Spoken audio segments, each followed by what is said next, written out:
Good afternoon.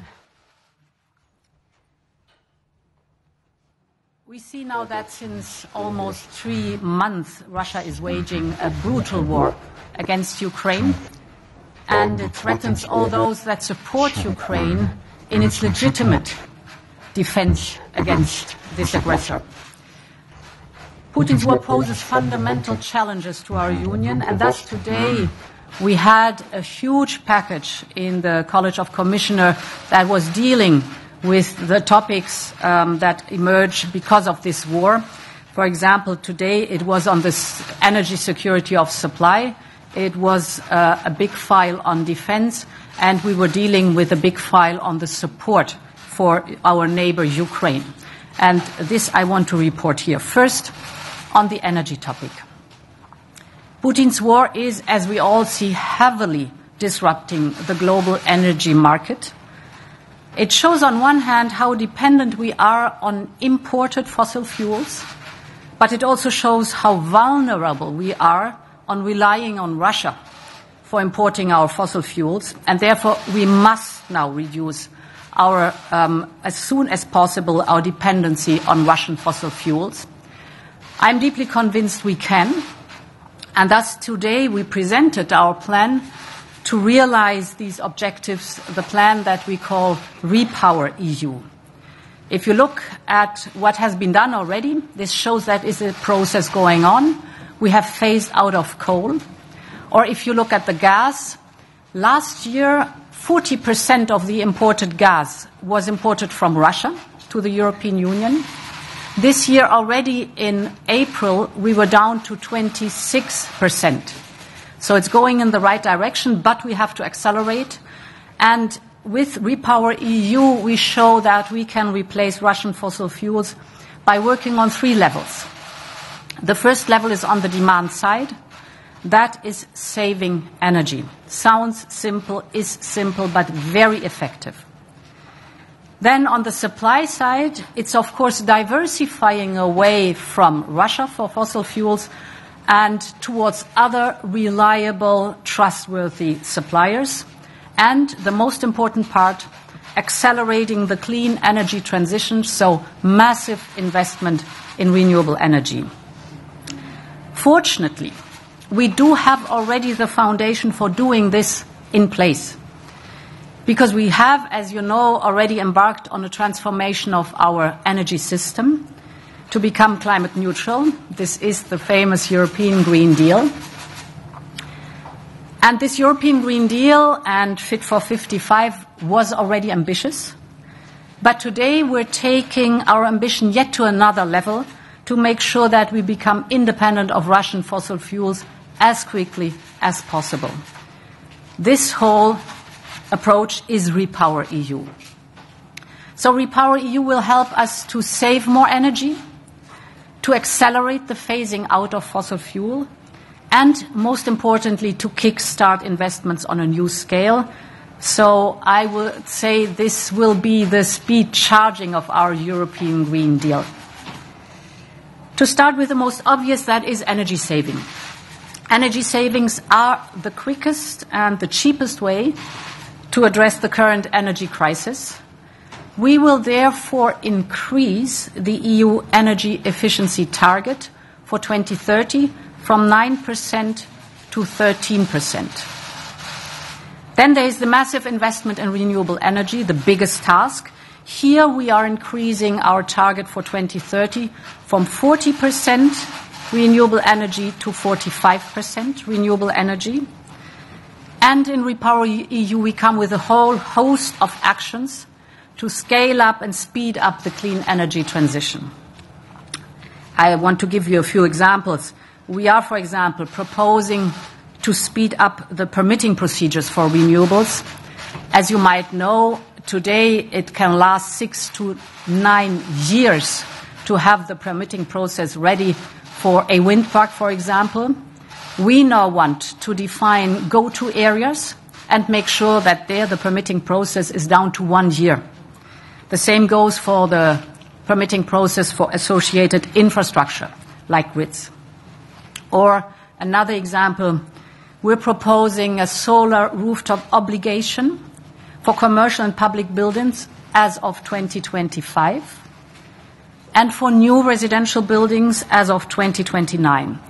I know this is ambitious, but it is realistic. We can do it. Now, the third part is the look at diversifying away to other suppliers. And here we know that when Europe acts together, it has more clout. And therefore, the 27 leaders agreed to set up a platform for the joint purchase, as you know, for gas, for LNG, and for hydrogen. And as part of our REPowerEU plan, we now propose an operational way forward. So with a joint procurement mechanism and with a joint outreach to supplying countries. This way, we can secure the energy imports we need without the competition between our member states. That is something we do not need.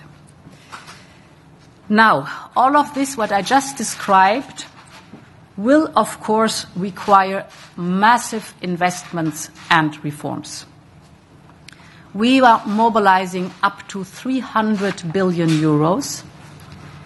Approximately 75 billion euros will be in grants, and approximately 225 billion in loans. This will include some financing, around about 10 billion euros in missing links for gas and LNG, so that no member state is left in the cold, and up to 2 billion for oil infrastructure in view of stopping the shipment of Russian oil. All the rest of the financing, that's 95% of the overall financing, will go into speeding up and scaling up the clean energy transition. Now, we need to do the same on defense, and that was the second package of today. We all know that the return of warfare to Europe has underlined the effects of years of defense underspending. We have basically lost a decade in defense investment because of all these cuts. However, and that's good news, member states are now reversing this trend. They have announced an additional 200 billion euros in defense spending over the next few years. Now, we must keep the momentum, but more important is not only the money that will be invested, but how it will be invested. And therefore, we must make sure that the money is spent in a coordinated way, that it addresses the capability gaps we obviously have, that Europe has identified, be it in the European Union or in NATO, and that the way of spending strengthens our European defense industrial basis in the long term. So we ask for joint procurement because joint procurement is better operationally for our armed forces, because this strengthens the interoperability between the armed forces. It's better financially because of the economy of scale. And it's better industrially because it strengthens our industrial basis here in the European Union, and it strengthens our vast network of innovative SMEs. For that, we will set up immediately a task force with member states to coordinate the immense needs of procurement and replenishment right away. This task force will be accompanied by a financial incentive instrument to purchase jointly. The experience is if you nudge the member states by a financial incentive instrument, it's easier really to go forward together. And finally, in fall, we will propose a regulation to make sure that joint procurement benefits from full VAT exemption. This will strengthen our independence and resilience, and at the same time, it will strengthen NATO too. Finally, my third and last topic. I want to come back to Russia's war on Ukraine. This war is the driver of this acceleration in our efforts to strengthen Europe's resilience. We know that Ukraine is on the front line and defending our European values. We will continue to be by their side throughout this war and when they rebuild their country. And this is the third issue I wanted to inform you about today. We are proposing for Ukraine to top up the significant short-term relief provided until now with a new exceptional macrofinancial assistance to Ukraine of up to 9 billion euros in 2022. This is for the short term, for the relief right now, to support the government, budget support. But of course we need to think about the day after and the wider reconstruction efforts. And here the European Union has a responsibility, and the European Union has a strategic interest in leading this reconstruction effort. As you know, the EU leaders invited us to reflect on this at their meeting in Versailles, and that's what we did. And today we come with principles how to build such a facility or such a platform. The reconstruction principles should combine investment and immediately reforms. In time, these combination of investment and reform will support Ukraine in pursuing its European path. So it's very important for the accession process. It should be a future-proof plan, fully reflecting the needs identified by Ukraine. The plan would tackle key reforms in areas such as anti-corruption, administrative capacity, the rule of law, the independence of the judiciary, you name it. And of course, it should be firmly anchored in the green and digital transitions and the fundamental European values.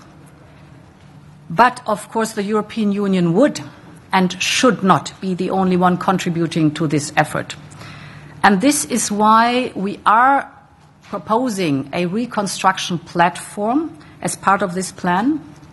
So a platform jointly led by Ukraine and the European Commission, and bringing thus together the member states with their contribution, bilateral donors, international donors, the international financial institutions, and other like-minded partners.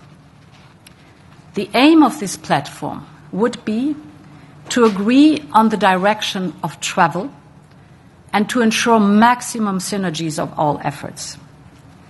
These investments will help Ukraine to emerge stronger and more resilient from the devastation caused by Putin's army. So today is another milestone on our way to more Europe. This is about seizing the moment, and this is our moment. Thank you very much.